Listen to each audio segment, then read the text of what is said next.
Reading from Pu Song Ling, Strange Tales from a Chinese Studio. Story 1 Homunculus. Tan Jinshan, a first degree graduate of my home district of Jichuan, was a great believer in Taoist yoga. He practiced it assiduously for several months, regardless of the weather, and seemed to be making some progress.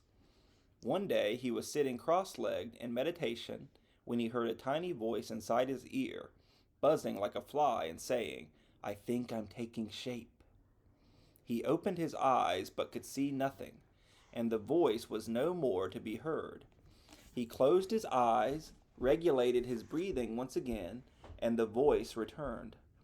This, he thought to himself with secret delight, must surely be the alchemical homunculus, the inner elixir of immortality, speaking to him as it neared perfection in his cinnabar field. From that day on, whenever he sat in meditation, he heard the voice. He bided his time in silence, waiting for the right occasion, determined to see what the little fellow looked like. And then one day when it spoke again, he replied, "Most definitely taking shape."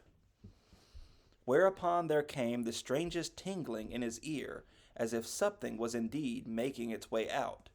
He took a peep, and there it was, a minuscule figure of a man twirling around on the ground, barely 3 inches tall, but in appearance as fierce as a yaksha demon. Tan was still marveling at this extraordinary apparition, and trying to compose himself, so as to better observe its further metamorphosis, when a neighbor knocked at the door and called out, wanting to borrow something. The homunculus was thrown into a great fluster by the noise, and went whirling around the room more frantically than ever, like a demented mouse desperately seeking its hole. Finally, the little man completely vanished from sight, leaving Tan in a state of utter desolation, as if his very soul had gone missing.